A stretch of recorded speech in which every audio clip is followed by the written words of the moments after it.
Hello everyone and welcome back to the Belgian Beer Brothers channel. I'm Cedric here in Antwerp and today we're going to talk about yet another beer. We are going for a Flanders classic today. Not because it's that old and classic in that sense, but a classic because it is made in West Flanders and named after a huge battle that found place there. We are talking about Goedendag by Brasserie or Brewery Toye or Toye. I haven't heard the name pronounced, and there are two men in the brewery world with the same last name, Toye, Toye or Toye. Jan Toye, who was the big kahuna at Palm Breweries way back, and Geert Toye. I'm gonna say Toye because it is West Flanders and it is near the French border. But as we've learned with the Rodenbach story, I might be wrong about something. Or about many things. So, the story of this brewery starts somewhere in the mid-90s, back when Geert starts wondering whether the decorative hop plants in his parents' yard would make a nice beer. His interest peaked about brewing, and it didn't take long. It took just a few years before he actually harvested some of that hops and started test brewing some beers. So in 1998, curiosity got the best of him and he tried brewing a beer. A very first test batch, just like I think every one of us has started out, 10 liters of a beer. But what strikes me as, well, odd or quite special is that, no pun intended, he started out with the style Special Belge. Most of us start with a strong blonde, or at least a blonde, and he started out with a Special Belge, which is a very specific style, which is sort of a sweet amber-like beer. Most famous example that I can give you is Bolleke, the Koning, from right here in Antwerp. Anywho, apparently he did something right, he got the hang of it, and he keeps experimenting with different styles. Now, bear in mind, this was 1998. A bit later, in 2002, during his studies, he somehow ends up at the Maltery and Brewery department of the Royal University in Leuven. Again, that is the department led by Freddy Delvaux. Freddy Delvaux, currently from Labo Delvaux. I have mentioned him before in these videos, and he is as close to a beer god as one can get. He's actually a man that works very exclusively only for the special and the huge breweries. So, that man knows his shit, right?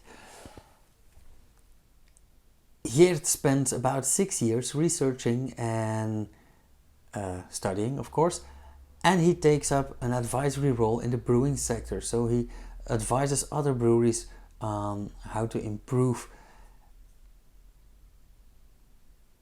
Apparently, he made a lot of contacts there because during that same period he starts collecting second-hand brewery equipment.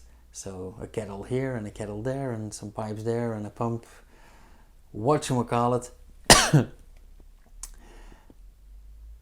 He collects those things from anywhere he can get his hands on, with the idea that maybe someday he might start a brewery. And of course he does. He's actually so prepared that he even takes a welding course during that time. So a few years later, 2009 to be exact, he finally has all the equipment he desires, and he starts puzzling and puttering together a brewery in an old flax shelter. It takes about 3 years of welding and puzzling, and I think that eventually he built the brew house with the most expanded and wide history of Flanders, because you got some pieces here, some pieces there. Unfortunately, a lot of that history is unknown to me for now. But Geert, if you're watching, I'd love to talk to you about that. And currently he has a capacity of 15 hectoliters, so 150 liters. 1500 liters, more precisely. On a good day, they make 3 brews, so they make 45 hectoliters a day. Well, not every day, but on brewing days. Which is quite substantial for a small hobby project. Fun fact, he started in 2009, he took about 3 years, so around 2012 he finished the brew house.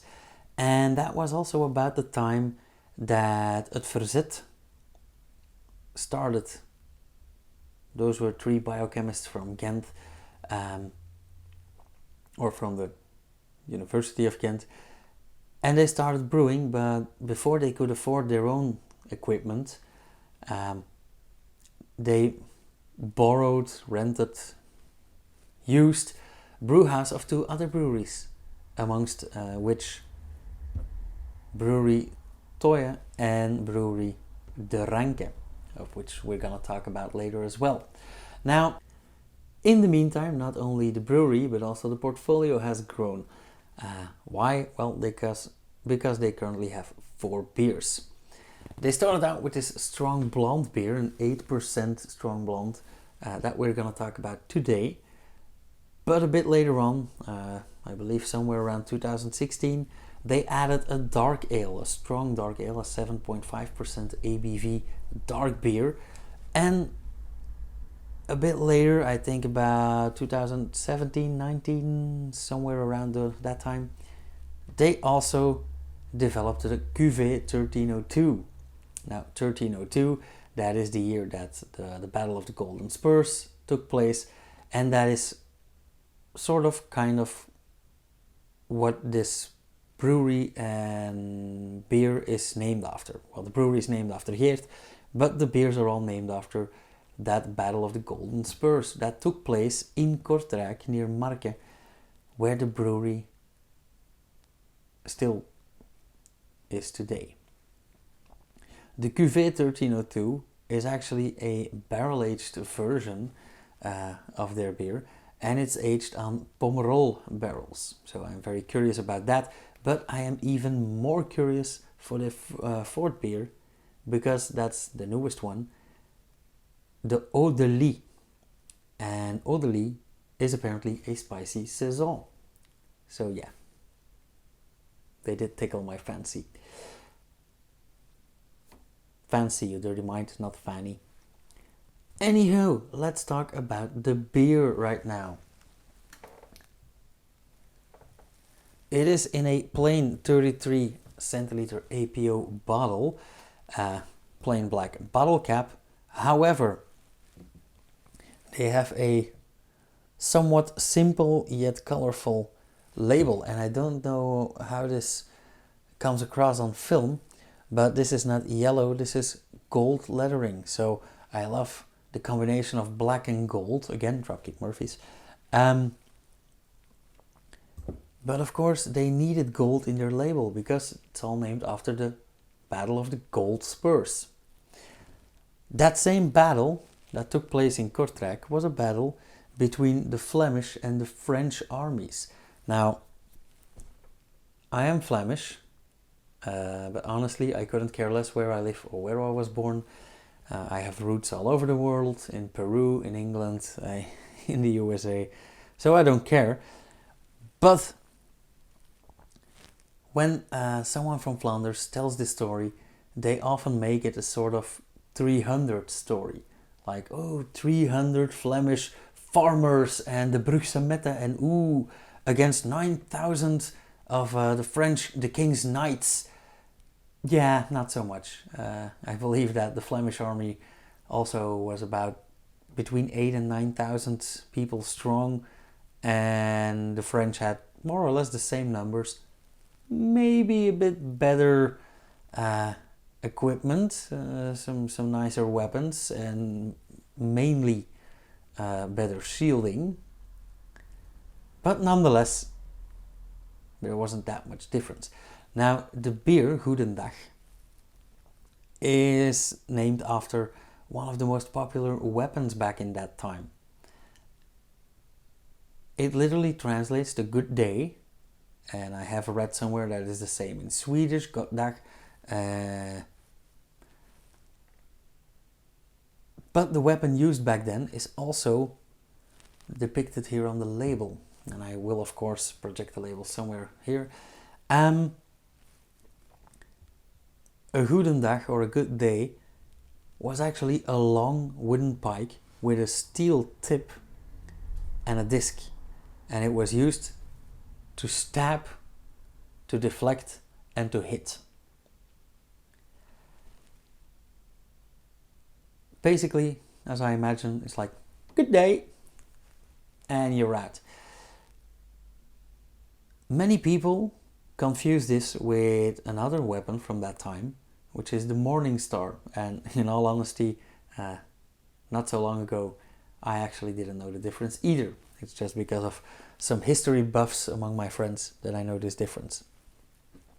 So, depicted on this label is in gold the good day, the name, the Flemish army with a shield and the Flemish lion. Now, we're not gonna go into detail about that. There are other websites for that. Just a yellow shield with a black lion, and I'm not gonna go into detail. And here we have the French army. The main difference here is that, well, of course the French army have their blue shield with the yellow fleur de lis. Watch the Da Vinci Code. Fleur de lis is very present in that. The main difference here is that our Flemish army has a rather limited defense, and the French have horses and steel plating. Like I said, David and Goliath, 300. And let's see what this label tells us. Kortrijk, the 11th of July 1302. During the Battle of the Golden Spurs, a small army of Flemish infantry, small army, told you, defeated the most powerful army of that time, the Knights of the French King. This traditional ale is named after their most feared weapon, the Goedendag. Another fun fact or minor detail, the 11th of July is still our Flemish semi-national holiday. It's like 4th of July in the US. It's our Independence Day, but we celebrate our independence from the French. Time for a taste.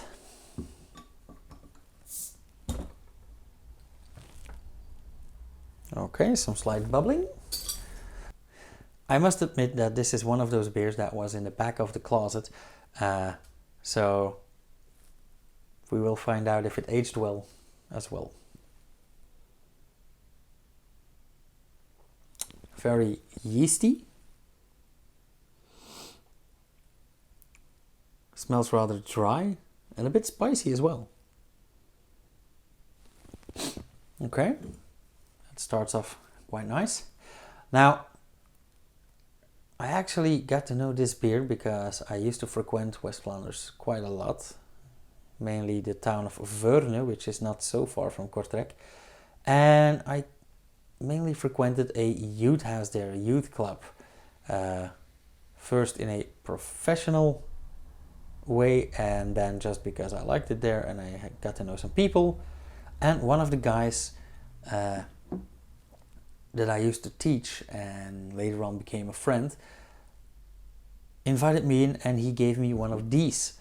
Now I must say that was, I think, 2012, so the year that they came out with this.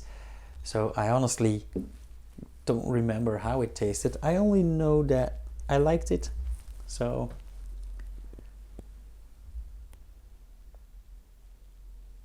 Okay, as usual, a larger surface area, but then again, a lot of foam, keeping the aromas in. Smells a bit sweeter, a bit less yeasty, but the spicy notes are still present. It smells rather thin. Also, lovely color, a pale blonde, pale golden blonde, and some nice white foam, quite dense, medium bubbles. And I see a lot of pearling, so it's quite carbonated. And when I see 8% and heavily carbonated, of course, I always think Duvel, because that is the mother beer, or at least in this style. But let's have a taste. What is the difference?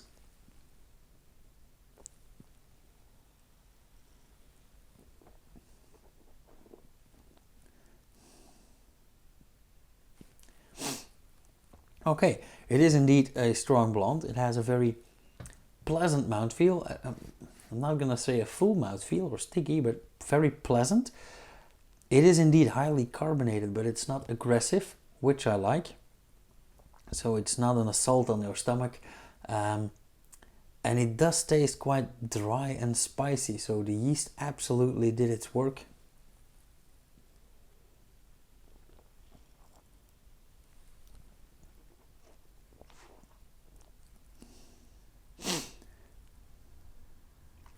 Yeah, this is in fact a very dry, very well fermented beer. Of course, this is re-fermented in the bottle. And yeah, the yeast really went all out. So I think there's not a lot of sugar left in this beer. And the combination of those spicy esters from the yeast, the lack of residual sugar, and the high carbonation with a rather substantial alcohol content make this a awesome beer. I have heard some English and American folks giving this a straight 10 out of 10, and honestly I do understand, because this is a style that's not necessarily very well known over there, at least several years back when I heard these guys. But I am thinking about scoring this quite high now. I of course have to taste a bit more, but this is a beer that's actually very much to my liking.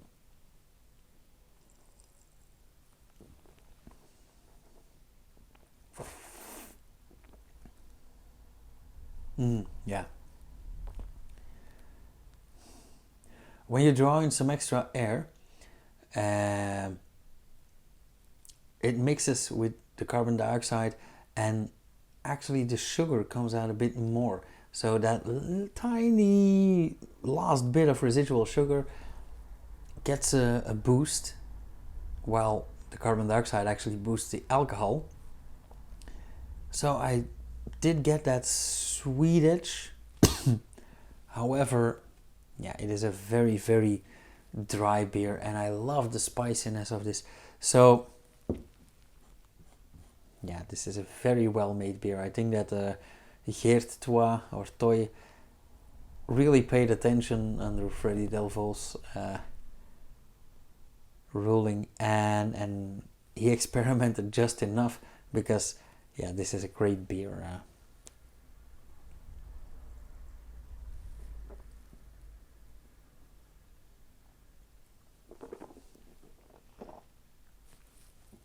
Absolutely great. Took him 10 years, but yeah, I know people that take much longer to make a lot less good beer.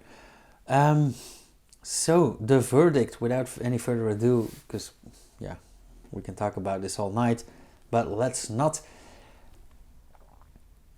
Like I said, it's a very dry, very well fermented, very rounded beer.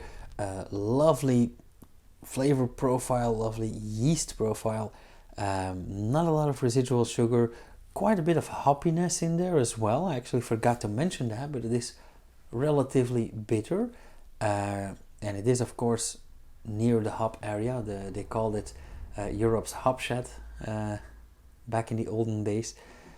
So I can imagine that they might have used local hops as well, but that's just speculation. I absolutely love this beer, and when I come across it, I will absolutely buy a crate and put it in a cellar. It does age very well apparently, so I'm giving this at least an 8. Maybe even an 8.5. So let's call it a 4, 4.25. I'll see what I do with it. Okay, that's it. Let's leave it here. As usual, thank you guys so much for watching. I really enjoy the reactions that I get from you guys. So if you have anything to say, to ask, whatever, leave it down in the comments. I saw that we are coming close to 50 subscribers, which is actually way more than I imagined when I started this, because this is just a silly hobby. But yeah, let's go to 100 and then I'll do a giveaway or something. If you want to see more, subscribe, hit the bell icon, and you'll get notified. And I will see you guys in the next video, which will be, yeah, probably Friday. Cheers, you guys.